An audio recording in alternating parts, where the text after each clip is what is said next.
Olá, está começando o Pod Vozes e hoje nós vamos conhecer a voz da Natália, também conhecida como? Sami. Natália, Sami. Natália Sami. Como é que você se apresenta? Vai lá.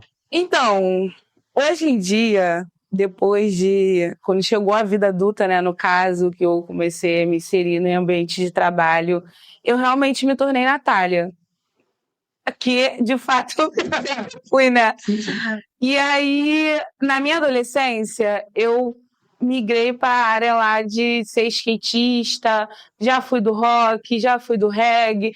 Enfim, eu fui de vários grupos. E aí, chegou determinado momento da minha vida que as pessoas falavam muito que eu não tinha a ver com o meu nome. Porque pessoas que se chamavam Natália sempre eram brancas, mulheres brancas, do cabelo... Aí eu, cara, eu fiquei revoltada. Eu falei, pô, não tem a ver com o meu nome, eu não sou branca, eu não sou desse tipo. Aí eu fiquei pensando, e aí, qual vai ser meu vulgo, né? Não lembro da onde que saiu o Sami. Eu sei que eu coloquei no Facebook Sami. E aí ficou. Aí quando as pessoas chegavam até mim e perguntavam, e aí, qual é o seu nome? Eu falava, pode me chamar de Sami. E aí ficou Sami. Eu lembro que até em sala de aula, as pessoas me chamavam de Sami. Natália, por um tempo, assim, era só pra minha mãe mesmo, só pra família. Mas aí tu falou que hoje você se tornou Natália. Hoje eu me tornei... Você reconciliou com seu nome de branca? Eu tô me dando aqui. Então, quando eu me inseri no ambiente de trabalho, no ambiente de trabalho não tinha como eu ser a Sami, né? Eu entendi que eu tinha que fazer essa divisão e realmente usar o meu nome, Natália. E as pessoas, como a gente entra no trabalho, escala 6x1, a gente vive mais o trabalho do que a casa, mais o trabalho do que os amigos. E aí eu acostumei de novo com Natália. No começo era estranho que as pessoas falavam Natália. Aí eu ficava, Natália? Quem é Natália? Daí eu me acostumei de novo. E aí se tornou estranho Sami pra mim, porque eu voltei, né, a ser a Natália e se tornou estranho o Sami pra mim. Aí eu entrei em guerra com o Sami por um tempo. Eu falo, não faço mais parte dessa esquinha, não sou mais a Sami. Agora sou a mulher, me chamo Natália. Mas aí... mistura, aí eu já sou super de boa, me chamo de Sami, de Natália. O que você preferia aí? Perfeito, mas quando você entrou em guerra com o Sami, que você falou, qual foi o motivo dessa? Porque eu entendi o motivo de Natália não fazer muito sentido e você buscar um outro nome pra você, um vulgo. E depois a guerra contra o Sami foi por quê? Porque eu falei, caraca, agora eu sou adulta, né? Isso me parecia muito adolescente. Uma coisa adolescente, uma coisa lá skatista, e do rolê. Eu falei, não, agora eu quero parecer uma pessoa adulta, porque, na verdade, eu tive alguns conflitos, né? Assim, eu acho que outras mulheres negras também assistindo vão se identificar. Eu tive muitos conflitos comigo, da infância, na adolescência. Acho que na vida adulta agora eu venho melhorando. Mas aí eu entrei nesse conflito porque eu sempre fui uma pessoa que as pessoas sempre reclamaram um pouco do meu jeito, assim, que eu sou muito... Quando eu tô no ambiente, meio que dá pra saber que eu tô no ambiente dessa... Não é que eu faço questão, eu sempre fui, tipo assim, vamos supor, chega visita na sua casa lá, eu lembro que a mamãe falava, nossa, mas você sempre é muito amostradinha, você sempre quer se aparecer. E eu lembro isso desde quando eu me conheço por gente, desde quando eu comecei a entender as coisas, eu sempre escutei muito isso, que eu sempre quis me aparecer. Mas é algo na minha personalidade, eu sou assim, eu sou essa pessoa que eu gosto de conversar, eu gosto de falar, eu gosto de abraçar e fazer amizade, vamos que vamos. Eu sou esse tipo de pessoa. Então, para as pessoas que são talvez mais reservadas ou mais tímidas, acaba me lendo de uma forma talvez extravagante. Sim. E aconteceu muito isso, de tipo, modos de mocinha e falar mais baixo, e você tem que ser assim, você já é preta, então não pode sair desse jeito, como diz Djonga, né? Você já é preto, então não dá pra sair desse jeito, não dá pra ser desse jeito. Você tem que se vestir de tal forma, você tem que falar de tal forma, porque na sociedade, sendo uma mulher negra, né, tem muito esses estigmas de tem que ser dessa forma, desse jeitinho. Não pode fugir de um certo espaço previsível do que você pode ser enquanto mulher negra na sociedade. Exatamente. Você praticar uma outra forma de ser, isso vai ser marcado muito claramente contra você. Exatamente. E aí não é uma personalidade forte, é tipo assim, é uma pessoa que ou você é muito encrenqueira, ou você, sabe, é sempre coisas voltadas para algo pejorativo. Sim, escandalosa. Exatamente. E tal. Então, Natália e Sami são, vou tentar elaborar com você aqui, meio que uma questão de identidade mesmo. Sim. Um conflito de identidade ali, de ser o que você é, mas e estar bem sendo quem você é. Parece que esses dois nomes são um pouco isso, nessa luta de eu sou assim, De né? me encontrar, né? De se encontrar. Eu acho que na minha adolescência eu bati o pé e falei, não, eu tenho uma personalidade e eu quero ser diferente do que as pessoas falam. Então já que Natália é dessa forma, não, eu vou criar minha própria personalidade, vou mostrar para as pessoas quem eu sou.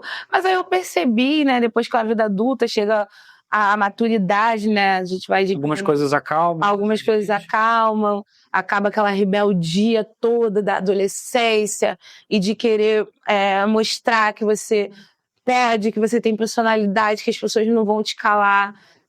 Na verdade, eu sou um pouco assim. Até hoje eu sou um pouco assim, não vão me calar. Mas aí eu falei, não, tá tudo bem eu ser a Natália também, ser a minha verdadeira personalidade. Não é que alguém vai dizer que A ou B vai dizer que eu não possa ser a Natália porque é isso ou aquilo, e tá tudo bem, eu sou a Natália. É um nome de conforto, é ok, não me incomoda. Sim. Escutar a Natália, nem Sami, porque também é algo que faz parte da minha história e eu tenho muito carinho. Pelas duas. Pelas duas, né? Dizem que quando você monta o seu... Tem um nome que dá pra isso, quando você monta a sua personalidade. Agora eu me esqueci, mas você diz que você entra em conflito com duas personalidades suas. Aí tem um nome que dá pra isso, mas acho que rolou seu lance aí comigo. Mas, vai lá, agregou os nomes, né? Assim, digamos, né? Você é as duas ao mesmo tempo. Agora tá tudo bem, né? Você se pacificou com essas duas formas de chamar você. Mas o que não pacificou em você ainda? Existe alguma coisa em relação à sociedade, em relação às suas ideias? Tem algo ainda que está dentro de você, nessa sua personalidade afirmativa, de se colocar? O que te move hoje como inquietação, assim, enquanto pessoa, enquanto mulher, enquanto alguém da Baixada? Tem algo que está ali dentro de você também acontecendo? Porque a gente está falando de uma coisa que meio que acalmou, vamos dizer assim, né? Sim. Essa busca pelo nome acalmou, mas sempre tem alguma coisa que está movendo a gente. E o que move você hoje? Então, o que me move hoje, eu consigo enxergar mais nitidamente. Antes eu acho que eu entrava muito em conflito porque eu não sabia aonde eu queria chegar, o que estava acontecendo. E eu tenho um carinho imenso, até tenho uma tatuagem do Racionais MC, sou muito fã de Racionais. E me ajudou muito, muito mesmo a entender quem eu sou, a entender o porquê que as coisas aconteceram. Porque antes eu ficava, gente, não é possível que tem uma... Por que tá errado comigo? Qual é o rolê? Por que tem que ser assim?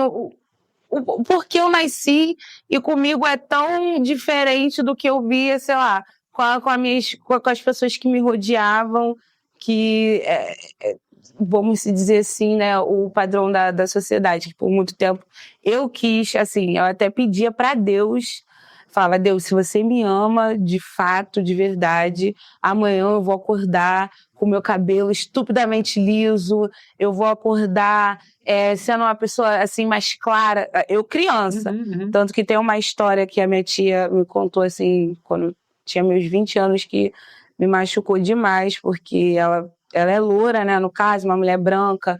Ela virou pra mim e falou assim, Natália, uma vez, quando você era muito criança, você chegou pra mim e falou assim, tia, você é linda.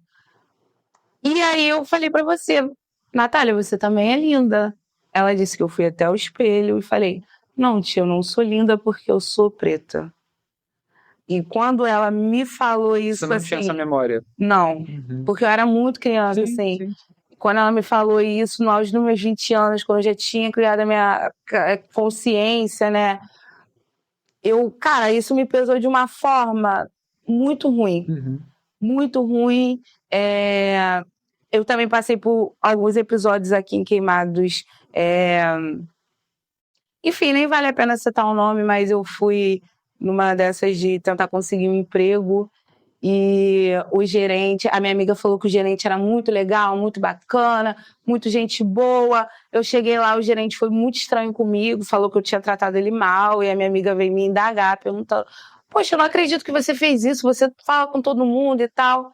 E aí passou um tempo, eu acabei conhecendo outra funcionária dessa loja, e ela falou, não. Aí eu falei, cara, eu nunca entendi porque o gerente falou que eu tinha tratado ele mal, ele me destratou daquele jeito, sendo que a minha amiga tinha dito que ele era tão legal. Ela disse, não, o problema não é esse. O problema é que ele já deixou claro em reuniões que ele não contrata pessoas do seu tipo, que sejam negras, que tenham tranças.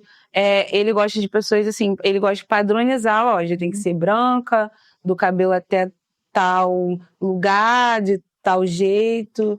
E aí... Tipo, se você fosse mais comportadinha, tipo isso, né? Exatamente. Talvez ele até pensasse em você, mas como você não é, parece ter um julgamento moral em cima disso, né? Assim. E aí, o que me move e o que me move é o que me deixa indignada ao mesmo tempo. Sim. Porque até hoje eu não consigo entender muito bem numa sociedade como um todo, como existem pessoas que realmente fazem essa acepção de cor.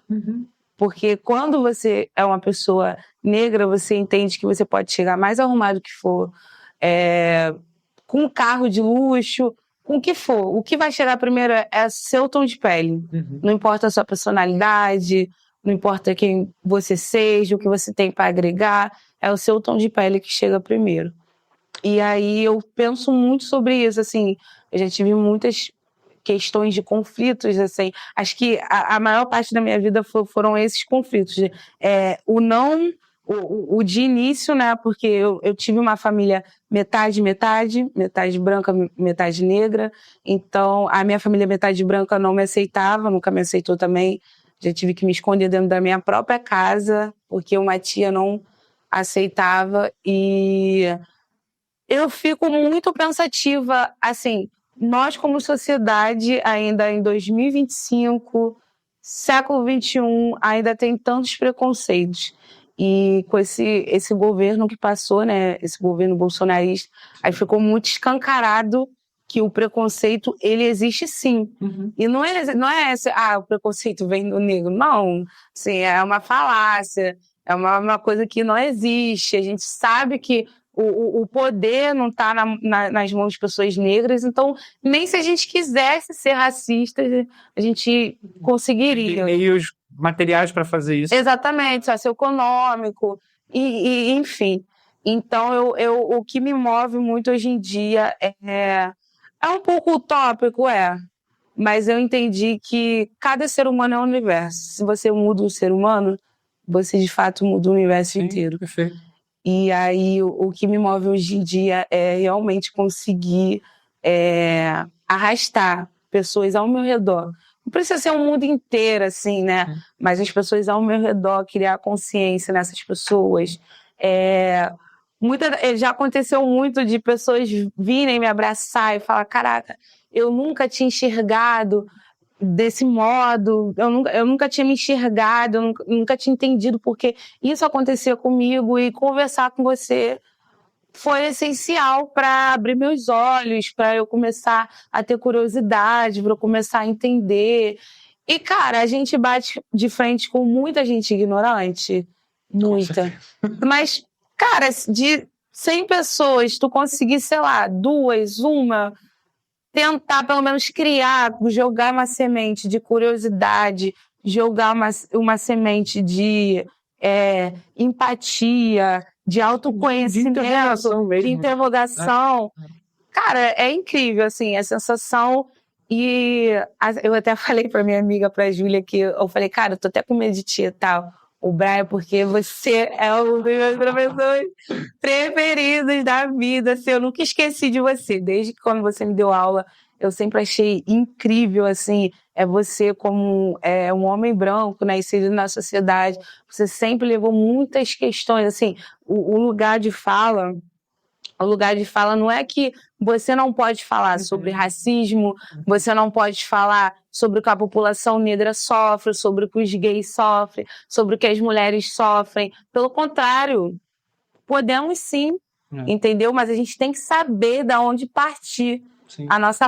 Da onde partir. Como você modula isso, né? Como você modula isso, como você passa para frente e se colocar no seu lugar. Olha, sim, eu vou falar, eu vou criar a semente da interrogação, eu vou passar o conhecimento para frente, mas sabendo que eu sou um homem branco na sociedade. Sim. Ou vou passar um conhecimento para frente, sabendo que eu sou uma mulher negra e não um homem gay. Porém, eu não porque eu não sou um homem gay, que eu não posso lutar pelos meus amigos que são, entendeu? E no fundo, não sei, me parece que não é nem tão difícil fazer isso, né? Se você tiver um senso mínimo de que você pode falar, do que você não consegue falar pela falta da experiência, pela falta daquela participação naquela vida, acho que você consegue entrar em contato com um pouco dessa verdade sobre o outro, mesmo sem você ser outro, né? Mesmo sem você ser outro, você consegue acessar algum nível. Claro que eu não tenho como acessar a experiência do outro, mas eu consigo acessar em algum grau de elaboração, né, o que aquilo significa, não para o outro, mas para a sociedade, né? O que é ter aquele outro colocado nesse lugar, o que significa socialmente. E quando você fala dessa sua preocupação com a sua trajetória, com a trajetória dos seus perante a sociedade, você também está falando da sociedade como um todo. Eu acho que você não está falando só sobre a sua experiência individual. Eu acho que a sua experiência individual ela é um farol para pensar o que você quer para a própria sociedade brasileira e não só para você. Né? Claro que tem uma busca pessoal nisso, de uma investigação, de uma inquietação, mas é sobre como é que nós todos, como brasileiros, nos tratamos. Né? Até porque, como pensar o Brasil sem pensar na contribuição de todos os nossos ancestrais, eu falo ancestrais no sentido amplo mesmo, né? De tudo que a história do Brasil tem de complexidade, tem de diversidade, e por que não olhar para essa diversidade e aceitar ela como uma marca do nosso país, né? E eu acho que quando você fala, eu noto muito esse esforço, que é um esforço pessoal, mas é um esforço já coletivo, que não é só seu, que não é só das pessoas pretas, mas é um esforço da sociedade a um nível para falar, o Brasil é diferente dessa violência, dessa agressividade toda. E eu queria, você já falou sobre essa questão do professor e tal, eu queria que você voltasse um pouquinho também para pensar assim, a Natália, o Assami, da sua adolescência, do seu ensino médio, em que grau você estava naquele momento, como é que você se via nessas questões, você lembra de como isso era para você naquela época, como foi importante para você estar num ambiente de escola pública, por exemplo, de lidar com essa diferença, de ter contato com professores que te levaram para aqui, para ali, para pensar um pouquinho. O que você lembra desse período da Natália ali? Então, a Natália, que era mais a Sami... Verdade, não é? Era mais a Sami... eu lembro de ser... Eu tinha muitas conturbações na cabeça, de tipo, o que eu vou fazer, aonde eu vou chegar, e vindo de um ambiente socioeconômico, cultural, sucateado, de escolas sucateadas, porque eu lembro de, assim, na minha vida ter muito problemas com falta de professores nas escolas. E eu fui, assim, ciganinha de escolas, porque como eu me mudei bastante, eu estudei no todo em umas 10 escolas. E eu lembro que na maioria delas tinha esse problema com professores, com tempo vago. E na época, eu não vou negar, assim, eu era muito rolezeira. Gostava, né?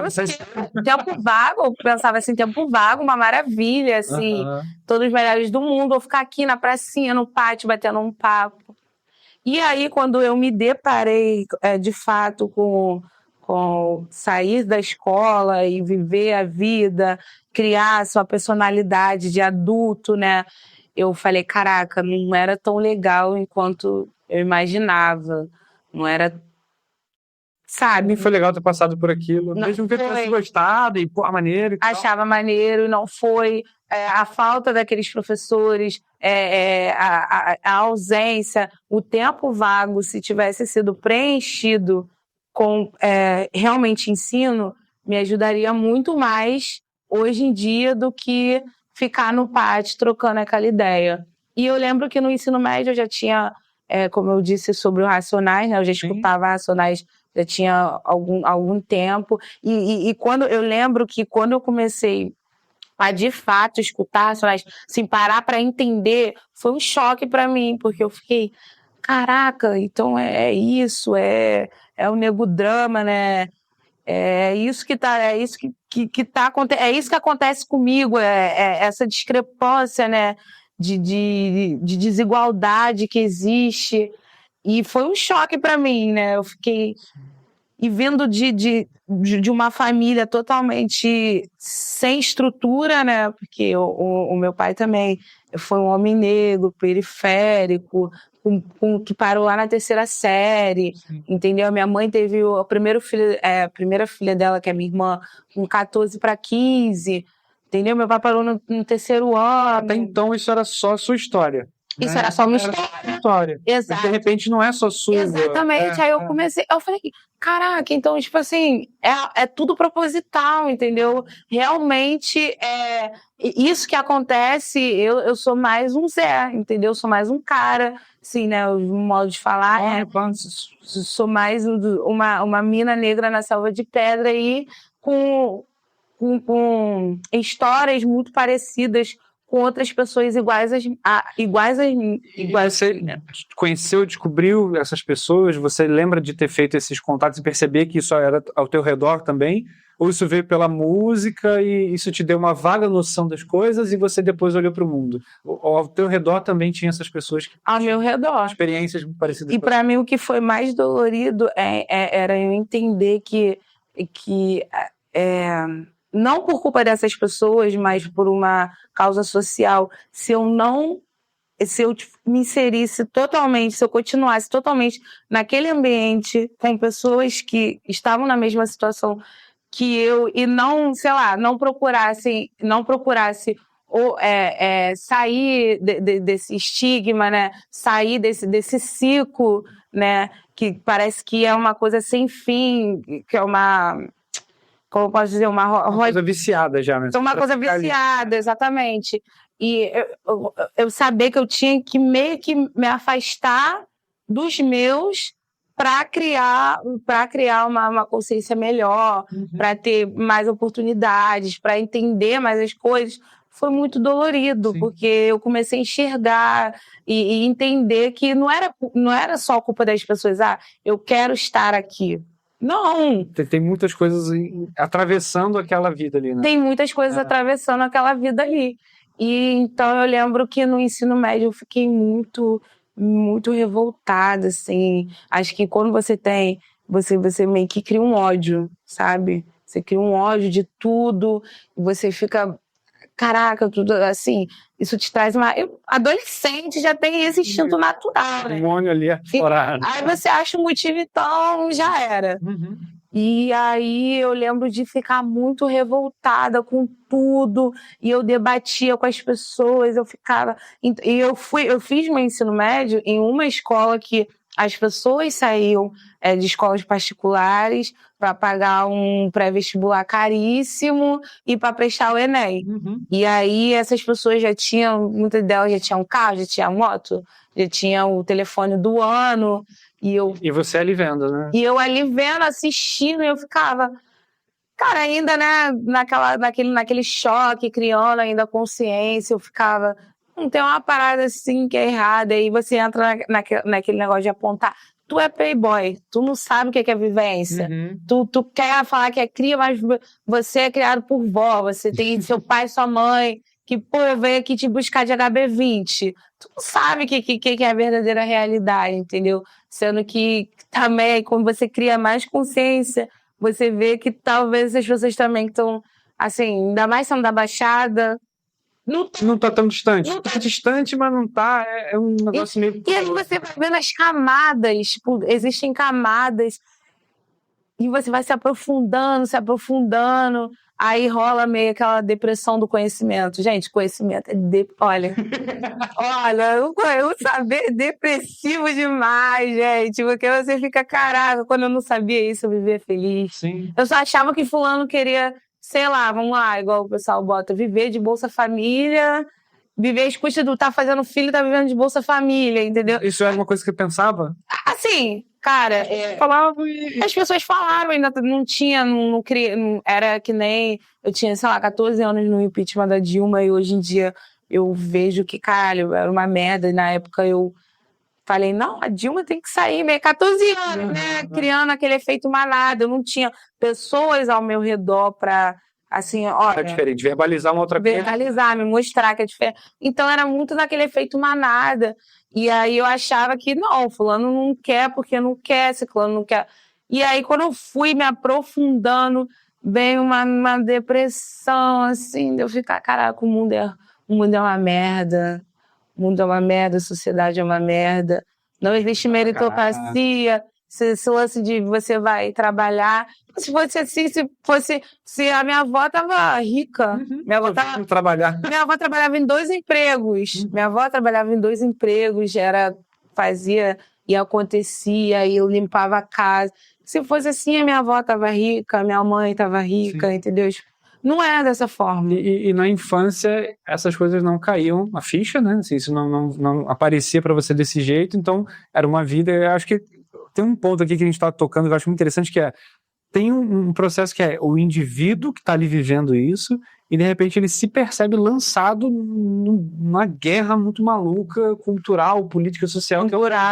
Num grande buracão onde tem muita coisa acontecendo ao mesmo tempo. E aí você falou de um aspecto que eu achei interessante, porque no meio desse processo de descobrimento tem essa depressão que vem, mas você também fez um apontamento aí de uma certa alegria. Você falou de professores, você falou da nossa relação, quando a gente teve a relação de professor-aluna. O que te encantou nessa experiência? Eu não quero nem que você fale de mim como professor, nada disso, mas o que te brotou ali que você marca isso como uma coisa positiva? O que houve ali para você, assim? Assim, O que é essa lembrança boa num momento tão difícil?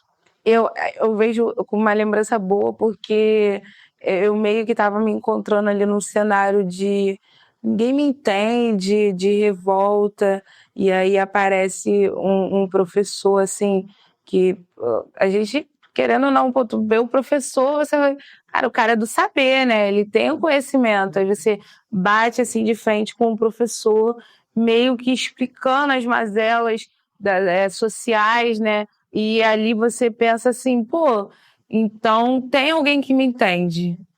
Existem pessoas que me entendem.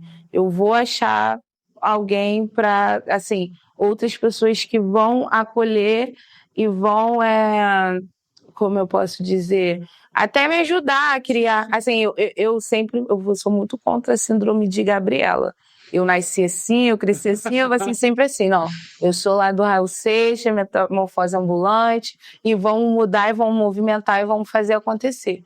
Então, eu sempre estive muito aberta, assim. A minha mãe sempre me reclamou muito, porque quando eu era criança, se a gente fizesse, assim, 3 horas de viagem, mãe, por quê?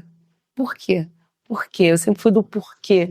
Então, eu sempre fui muito aberta, assim, para novas experiências, para novas ideias. Assim, eu gosto, por mais hoje em dia, assim, que eu sei que tem muita coisa ruim na sociedade, mas tem muita coisa boa. Então, eu gosto muito de conhecer as pessoas, eu gosto muito de ouvir as histórias, eu gosto de sentar e de puxar assunto e me contar mais casos de família. Então, gente, se tiver uma fofoca aí, passa pra mim que eu adoro, entendeu?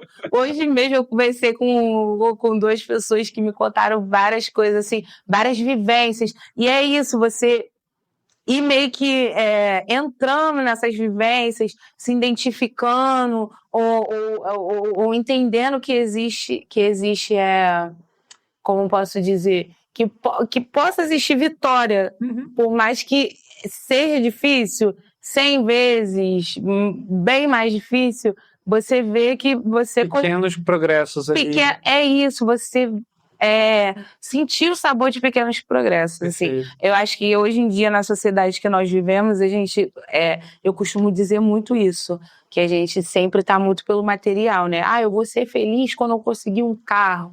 E por muito tempo eu também tive essa ideia, eu vou ser feliz quando eu for tal coisa. Mas a gente tá esquecendo de construir o eu. Uhum. A gente tá esquecendo que o eu é muito importante. Você se construir, você se conhecer como pessoa, você ver, caraca, cara, eu era dessa forma, mas eu evoluí para essa forma aqui. Cara, é incrível. Acompanhar esse processo. Acompanhar, fazer essa autoanálise. A gente esquece disso muitas vezes, né? Sim. Você vai vivendo e não pensa muito nisso. Eu amo autoanálise, assim, às vezes eu gosto de ficar doida lá sozinha, fazendo uma autoanálise. Falando assim, caraca, eu erro, né? Tipo, fulano, porque a gente gosta de apontar pro fulano, pra ciclano, mas a gente também tem que se apontar. Sim. Eu erro, eu sou falho. Eu tô pensando aqui, o tempo vago, você falou, se eu tivesse tido aula, eu teria me ajudado mais. Eu vou concordar até com o professor que o professor é importante na sala de aula. Mas será que esse tempo vago também não foi um pouco de escola para você, querendo ou não, assim, pela conversa? Ou era só bobeirada que você conversava? Ou isso também te ajudou a pegar essas vivências, entender aqueles colegas ali? Volta pro tempo vago aí, acho que é interessante. Voltando pro tempo vago. Você lembra o que se falava ali? Isso te formou de alguma forma? Ou realmente foi bobajada que não agregou? Eu acho que foi mais de bobajada. Foi mesmo? Poxa, eu achei que você ia trazer... Não, acho que foi mais bobajada. Tem que você ser poética agora e falar, não, ali eu aprendi muito. Não, eu sou sincera. A gente vamos dar rolê de ônibus. Gente, hoje em dia eu odeio, tipo assim, detesto pegar ônibus. Antigamente a gente passava o CAD, ia, sei lá, em Engenho Pedreiro e voltava. Não botava só pra ir, ia na janela, aquela gastação toda. Mas assim, no fundamental era mais assim, aí no ensino médio era mais as conversas realmente profundas, rolaram. Rolaram algumas. Mas no ensino médio eu não vivi tanto esse tempo vago. Quando eu tive mais esse choque, eu fui pro colégio aqui, o São Cristóvão, e não rolava muito tempo vago, graças a Deus. Foi um pouquinho antes. Foi um pouquinho antes. Foi assim, meu ensino fundamental inteiro, eu tive muito tempo vago. Uhum. Porque você está falando de muita coisa que eu acho que se conecta com a ideia da vivência, né? De estar em contato com as pessoas, né? Ainda que tenha tido a escola na sua vida, na sua formação, você fala muito desse contato com o mundo, né? Aí você fala muito do Racionais, que é música, ou seja, você não precisava da escola para estar ali. Eu não estou negando a importância da escola, pelo amor de Deus, jamais. Mas eu vejo que tem acho que o que você está trazendo é um processo de aprendizado, de conhecimento, de complexificação de quem é você nessa sociedade, do que é a própria sociedade, pela rua, né? Na calçada. Sim. Na minha cabeça eu aprendia muito mais na rua do que na escola. Eu era, assim, eu gostava de andar de skate, todo dia na rua, e rolê e tal, e ver o mundo acontecendo, assim. Enquanto eu lembro que as pessoas começam a romantizar muito relações, né? Tipo, ainda mais menina, eu quero ter um namoradinho. Eu falo, namorado, Deus me livre. Eu quero sair, entendeu? E eu tive, assim, a minha mãe sempre foi assim, olha, Natália, isso daqui é o certo, isso daqui é o errado. Você tá... E aí é contigo. Então é rua mesmo, assim, na rua tu vai aprender. É contigo, tipo assim, isso aqui é o certo, isso aqui é o errado. Tanto que eu até tava conversando esses dias com uma pessoa que eu falei assim, cara, a minha mãe sempre foi tão liberal comigo que o que ela pedia pra eu não fazer, eu acabei realmente não fazendo, porque ela sempre falou isso pra mim, tipo, eu deixo você fazer tudo. Então, se eu tô pedindo pra você não fazer algo, é porque tem um motivo. Sim. E eu sempre, assim, pensava, caraca, a cara de decepção dela, assim, me matou. Pra mim era pior do que apanhar, né? Então, se decepcionar, assim. Então, como ela sempre foi muito liberal, o que ela falava, não. Então, eu tive muito esses espaços na rua, assim.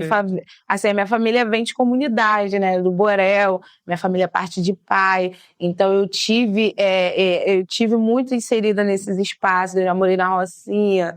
Então, eu tive muito inserida no espaço comunidade, favela. Então, eu sempre estive ali em contato realmente com a rua. E eu gostava desse lance rua, sabe? Desde criança sempre fui... Agora acho que eu fui tão rua que hoje em dia eu quero me recolher. Eu quero casa. Eu gostava tanto de não ficar em casa que hoje em dia eu amo ficar em casa. De tanto que eu já saí. Eu tive muito esse...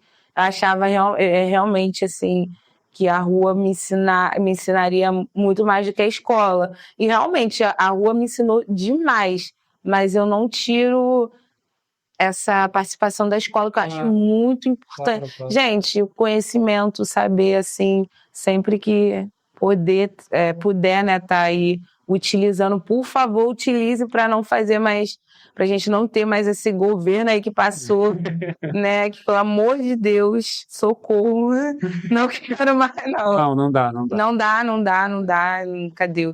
Eu sempre fui muito assim, não sei se você vai lembrar, mas assim, você sempre deixou esse espaço para debate nas suas aulas. Eu sempre gostei muito de ir lá na frente e tal, e falar. Sempre foi de falar, levantar para falar. Eu lembro que você levantava para falar. Eu lembro que o pessoal que era mais nerd, que eu era do Fundão, né? Isso. O pessoal que era mais nerd, que era lá da família frente. Tradicional, enfim, né? Religioso. Não gostava, mas eu lembro que chegava um momento que até eles me aplaudiam, né? Gente, eles me odeiam o tempo todo. Aí eu falo alguma coisa aqui, aí eles concordam também. Pelo menos, assim, achava legal. Dá uns passos, Natália vai.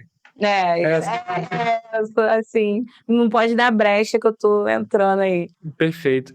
Eu vou fechar a brecha agora, então. Pode ser? Pra gente encerrar o papo. E para encerrar, a pergunta é: que voz você ouve? Que voz você acolhe? Que voz te guia? Como é que você lida com essa? Que voz é essa?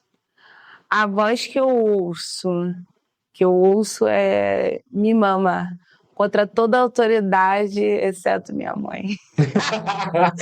Contra toda a autoridade, exceto minha mãe. E a voz que eu acolho é minha voz, é o eu criança, porque eu acredito que nós somos, assim, sei lá, 80% da nossa infância. Acho que muita coisa, assim, eu consigo, hoje, depois de muita autoanálise, consigo enxergar que muitas coisas, assim, é devido à nossa infância. Está muito ligado, a gente é muito ligado com a nossa infância. E, de uma certa forma, isso é até bom, assim, eu procuro não perder também o meu lado criança de ser, eu gosto desse meu lado, ser mais, assim, extrovertida, mais brincalhona. E o meu lado mãe, assim, também, o meu lado da minha mãe, no caso, né, que é a minha voz que me guia, como eu disse, é a voz que, assim, eu tô endoidando lá e eu penso, caraca, mas se eu endoidar demais, talvez a minha mãe não vai gostar, ou talvez vai deixar minha mãe triste. E também ela é a pessoa que me acolhe, que enxuga minhas lágrimas, que acredita em mim. Assim, tanto que eu falei, pô, mas meu podcast, ela, caraca, que massa, vai mesmo.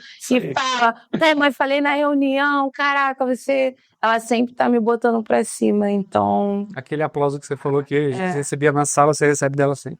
Dela sempre. Isso é, eu acho que eu não quero talvez eu não endoide tanto para não perder esse lado. Minha mãe me aplaudindo lá, confiando em mim, orgulhosa. E graças a Deus aí, quanto mais eu tenho ganhado maturidade, eu também tenho ganhado esse espaço com ela.